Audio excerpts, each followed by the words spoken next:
প্রতিষ্ঠিত হবে ইনশাআল্লাহ।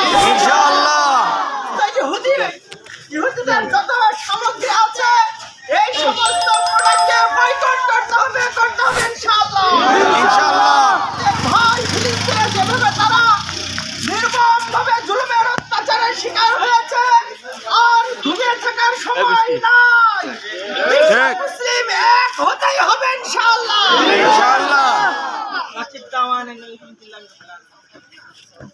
আমাদের সামনে এখন কথা বলতেন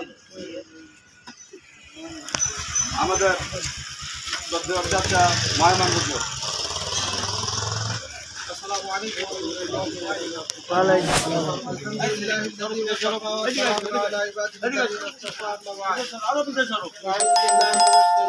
পোস্টারটা ব্যাক আর সুদাকে ধরেন না মামা।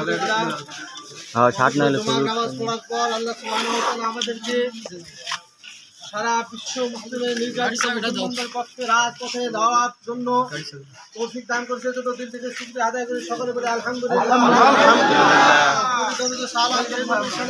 আপনার আবার নবী সকল নবীদের নবী জনাবে মুহাম্মদ রাসূলুল্লাহ সাল্লাল্লাহু আলাইহি ওয়াসাল্লামের সাল্লাল্লাহু আলাইহি ওয়াসাল্লাম। তাওহীদি জনতা, আমি বলতে চাই আমরা এখান থেকে প্রতিবাদ করে আমরা কি করতে পারবো? অনেকের প্রশ্ন যে এখান থেকে প্রতিবাদ করে লাভ কি?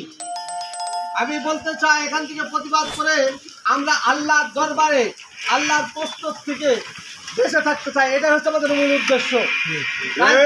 ময়দানে যদি আল্লাহ সুবহানাহু ওয়া তাআলা বলে যে ফিলিস্তিনের মুসলমানরা নির্যাতিত হচ্ছিল, ভারতের মুসলমানরা নির্যাতিত, সারা বিশ্বের মুসলমানরা নির্যাতিত ছিল, তোরা কি করেছিস? যেহেতু রাসূল সাল্লাল্লাহু আলাইহি ওয়াসাল্লাম বলেছেন যে প্রতিটা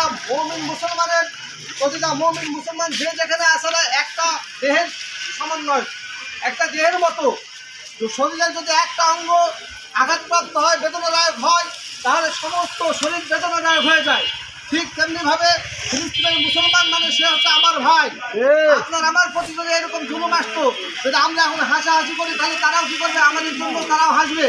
এজন্য ভাইরা আমার, সম্মানিত উপস্থিতি, আমাদের জন্য যার যার স্থান থেকে প্রতিবাদ জানিয়ে আমাদের সর্বোচ্চ যতদূর ভাবে আমরা প্রতিবাদ করে এটা রক্ষা করতে পারি। বিশেষ করে ইসরায়েলের পণ্য আমাদের বয়কট করতে হবে।